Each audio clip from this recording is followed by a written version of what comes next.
அனைவருக்கும் வணக்கம். இன்னைக்கு இந்த வீடியோல நம்ம பார்க்க போறது தமிழ்நாட்டில் உள்ள அனைத்து கைவினை கலைஞர்களையும் தொழில் முனைவோர் ஆக்கும் பொருட்டு தமிழ்நாடு அரசு சார்பாக கலைஞர் கைவினை திட்டம் செயல்படுத்தப்பட இருக்கின்றது. அதற்காக கைவினை கலைஞர்களிடமிருந்து விண்ணப்பங்கள் வரவேற்கப்படுகின்றன. எவ்வாறு இணையதளம் வழியாக கலைஞர் கைவினை திட்டத்திற்கு நாம் விண்ணப்பிப்பது என்பதை பற்றிய முழு தகவல்களையும் தெளிவா இந்த வீடியோல நம்ம பார்க்கலாம். இந்த வீடியோவை முழுசா பாருங்க. இந்த வீடியோவை நிறைய பேருக்கு ஷேர் பண்ணுங்க. டிஜிட்டல் டெக்னாலஜி சேனலை சப்ஸ்கிரைப் பண்ணாதவங்க சப்ஸ்கிரைப் பண்ணி பெல் ஐகானையும் பிரஸ் பண்ணுங்க.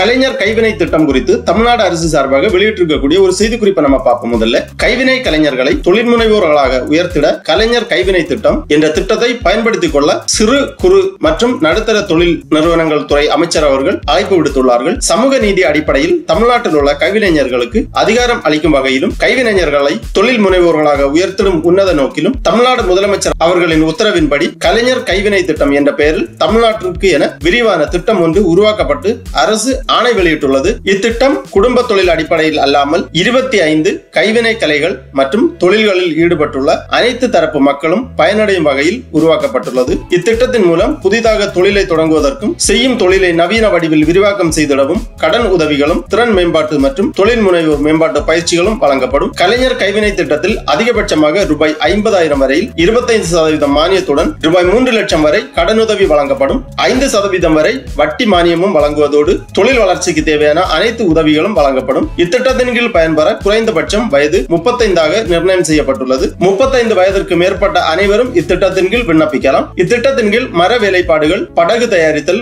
உலோக வேலைப்பாடுகள், பூட்டு தயாரித்தல், சிற்ப வேலைப்பாடுகள், கற்சிலை வடித்தல், கண்ணாடி வேலைப்பாடுகள், மண்பாண்டங்கள், சுடுமண் வேலைகள், கட்டட வேலைகள், கூடை முடைதல், கயிறு, பாய் பின்னுதல், துடைப்பான்கள் செய்தல், பொம்மை தயாரித்தல், மலர் வேலைப்பாடுகள், மீன்வலை தயாரித்தல், தையல் வேலை, நகை செய்தல், சிகை அலங்காரம் மற்றும் அழகு கலை, துணி வெளுத்தல், தேய்த்தல், இசைக்கருவிகள் தயாரித்தல், துணி நெய்தல் மற்றும் துணி கலைகளில் வேலைப்பாடுகள் செய்தல், பாரம்பரிய முறையில் ஜவுளி அச்சிடுதல், பாசிமணி வேலைப்பாடுகள், மூங்கில், சணல், பனை ஓலை, பிரம்பு வேலைப்பாடுகள், ஓவியம் வரைதல், வண்ணம் பூசுதல், கண்ணாடி வேலைப்பாடுகள், சுதை வேலைப்பாடுகள், பழங்குடியினரின் இயற்கை சேகரிப்புகள் மற்றும் கைவினை பொருட்கள் உள்ளிட்ட 25 வகையான தொழில்களுக்கு கடன்கள் வழங்கப்படும்.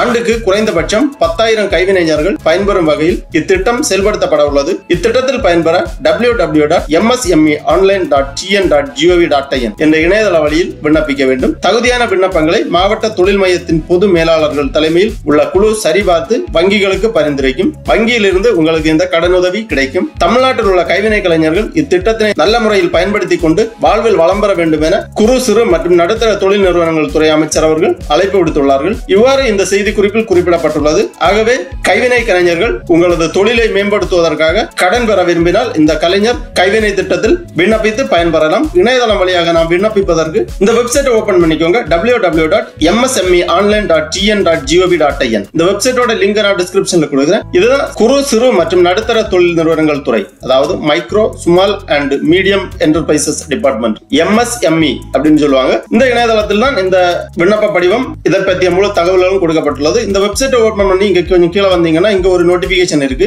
கலைஞர் கைவினை திட்டம் அப்படின்னு சொல்லிட்டு ஒரு லிங்க் இருக்கு. இந்த லிங்க்ல நீங்க கிளிக் பண்ணிக்கோங்க. உடனே இந்த மாதிரி சிறு குறு மற்றும் நடுத்தர தொழில் நிறுவனங்கள் துறை கலைஞர் கைவினை திட்டம் அப்படிங்கிற வெப்சைட் ஓபன் ஆகும். இதுல இந்த கலைஞர் கைவினை திட்டம் குறித்த முழு தகவல்களும் கொடுக்கப்பட்டுள்ளது. இந்த மெனுவிலே டேஷ்போர்ட் கொடுத்திருக்காங்க, அபவுட் கொடுத்திருக்காங்க, இந்த கலைஞர் கைவினை திட்டத்தை குறித்த முன்னுரைகள், கைட்லைன்ஸ் கொடுத்திருக்காங்க, அப்ளை லிங்க் கொடுத்திருக்காங்க, ட்ராக் யுவர் ஸ்டேட்டஸ் கொடுத்திருக்காங்க. இதுலயே கலைஞர் கைவினை திட்டத்தின் கீழ் புறப்பட்ட விண்ணப்பங்கள் கொடுக்கப்பட்டுள்ளது. எவ்வளவு விண்ணப்பங்கள் இதுவரைக்கும் பெற்றிருக்காங்க அப்படிங்கிறது விவரங்கள் எல்லாமே கொடுக்கப்பட்டுள்ளது.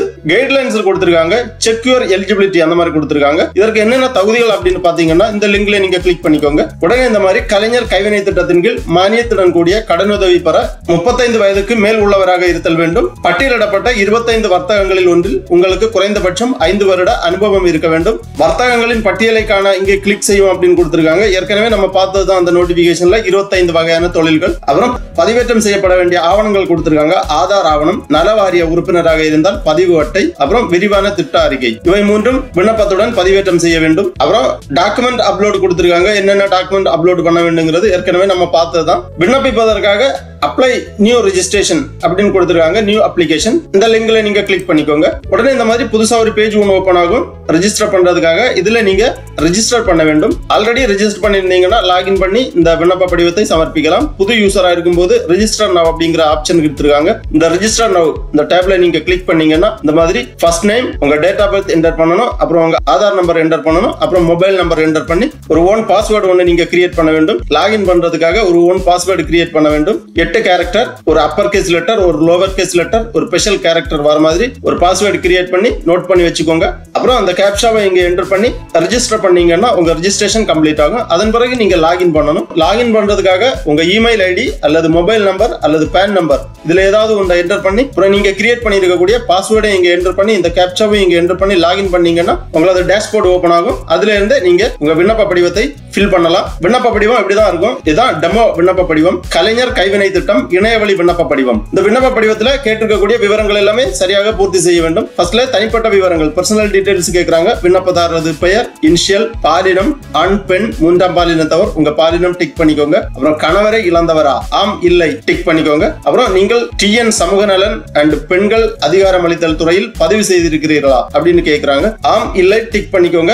அப்புறமா விண்ணப்ப படிவத்துல ஒரு பாஸ்போர்ட் சைஸ் போட்டோ வந்து ப்ரௌஸ் பண்ணி அப்லோட் பண்ண வேண்டும். சமூக நலன் மற்றும் பெண்கள் அதிகாரமளித்தல் துறையில் நீங்கள் பதிவு செய்திருக்கிறீர்கள் என்றால் அந்த பதிவு எண்ணை இங்க என்டர் பண்ண வேண்டும். அப்புறம் விண்ணப்பதாரரின் சமூகம், உங்க சமூகத்தை இங்க செலக்ட் பண்ணிக்கோங்க. மதம், திருமணம் ஆனவரா, மாற்றுத்திறனாளியா, முன்னாள் ராணுவத்தினரா, இந்த மாதிரி விவரங்கள் எல்லாமே கேட்கறாங்க. கிளியரா பூர்த்தி பண்ணிக்கோங்க. அப்புறம் பிறந்த தேதி, பெற்றோர் அல்லது கணவர் உறவு முறை, கணவர் பெயர், கல்வி தகுதி, அப்புறம் தனிப்பட்ட அடையாளங்கள் கேட்கறாங்க. ஆதார் எண், பான் கார்டு விவரங்கள் எல்லாமே என்டர் செய்து இங்க ப்ரௌஸ் பண்ணி அப்லோட் பண்ண வேண்டும். ஆதார் கண்டிப்பாக தேவை. பான் கார்டு ஆப்ஷனல் தான், இருந்தா என்டர் பண்ணிக்கோங்க, இல்லாட்டாலும் பரவாயில்ல. அப்புறம் நலவாரிய உறுப்பினராக இருந்தால் நலவாரிய அட்டையின் எண் இங்க என்டர் செய்ய வேண்டும். அப்புறம் நலவாரிய அட்டை ப்ரௌஸ் பண்ணி இங்க அப்லோட் பண்ண வேண்டும். அப்புறம் முன்பு பெற்ற நன்மைகள் அந்த மாதிரி கேட்டிருக்காங்க. ஏதாவது இருந்துச்சுன்னா நீங்க என்டர் பண்ணிக்கலாம். அப்புறம் முகவரி விவரங்கள் கேட்கறாங்க. உங்களது முழு முகவரி, நிரந்தர முகவரி, கடித தொடர்பு முகவரி இரண்டுமே கிளியரா என்டர் பண்ணிக்கோங்க. அப்புறம் தொடர்பு விவரங்கள், கைபேசி எண், மின்னஞ்சல் முகவரி. கைபேசி எண் கண்டிப்பாக என்டர் செய்ய வேண்டும். மின்னஞ்சல் முகவரி ஆப்ஷனல் தான், இருந்தா என்டர் பண்ணிக்கோங்க, இல்லாட்டாலும் பரவாயில்ல. அப்புறம் ப்ரொசீட் இந்த ஆப்ஷனை கிளிக் பண்ணி நெக்ஸ்ட் ஸ்டெப்ல திட்ட விவரங்கள் கேட்டிருக்காங்க. வர்த்தக விவரங்கள், திட்ட மற்றும் கடன் விவரங்கள் போன்ற விவரங்களை தெளிவாக பூர்த்தி செய்ய வேண்டும். கடன் தேவை, எவ்வளவு அமௌண்ட் உங்களுக்கு கடன் தேவை அப்படிங்கிற விவரங்கள் எல்லாமே பூர்த்தி செய்ய வேண்டும். கடைசியாக வங்கி கணக்கு விவரங்கள் கேட்கறாங்க.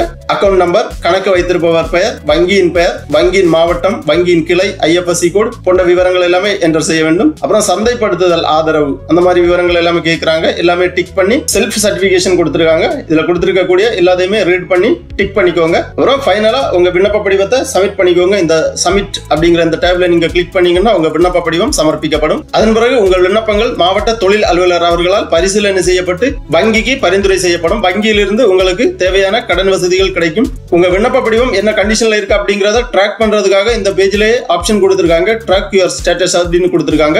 இந்த ஆப்ஷன்ல நீங்க கிளிக் பண்ணீங்கன்னா தங்களுடைய விண்ணப்பத்தின் தற்போதைய நிலை, உங்க அப்ளிகேஷன் நம்பர் அல்லது உங்க போன் நம்பரை என்டர் பண்ணி நீங்க சப்மிட் பண்ணீங்கன்னா உங்க அப்ளிகேஷன் ஸ்டேட்டஸ் தெரிஞ்சுக்கலாம். அப்ளிகேஷன் நம்பர் உங்களுக்கு நீங்க அப்ளிகேஷன் சப்மிட் பண்ண உடனே உங்களுக்கு SMS வழியா சென்ட் பண்ணிருப்பாங்க அப்ளிகேஷன் நம்பர். அந்த அப்ளிகேஷன் நம்பரை நோட் பண்ணி வச்சுக்கோங்க. ஃபியூச்சர் ரெஃபரன்ஸ்க்காக தேவைப்படும். இந்த அப்ளிகேஷன் நம்பர் அல்லது உங்களது மொபைல் நம்பர் இரண்டுல ஏதாவது ஒன்று என்டர் பண்ணி சப்மிட் பண்ணீங்கன்னா உங்க விண்ணப்பத்தின் தற்போதைய நிலையை நீங்கள் தெரிந்து கொள்ளலாம். ஆகவே கைவினை கலைஞர்கள் தமிழ்நாடு அரசு வழங்கும் இந்த கலைஞர் கைவினை திட்டத்தின் கீழ் சேர்ந்து கடன் உதவி பெற்று உங்களது தொழில் வாய்ப்புகளை பெருக்கிக் கொள்ள கேட்டுக்கொள்ளப்படுகிறார்கள். ஓகே நண்பர்களே, இந்த வீடியோ உங்களுக்கு உபயோகமா இருந்துச்சுன்னா லைக் பண்ணுங்க, ஷேர் பண்ணுங்க. டிஜிட்டல் டெக்னாலஜி சேனலை சப்ஸ்கிரைப் பண்ணாதவங்க சப்ஸ்கிரைப் பண்ணி பெல் ஐகானையும் பிரஸ் பண்ணுங்க. அனைவருக்கும் நன்றி, வணக்கம்.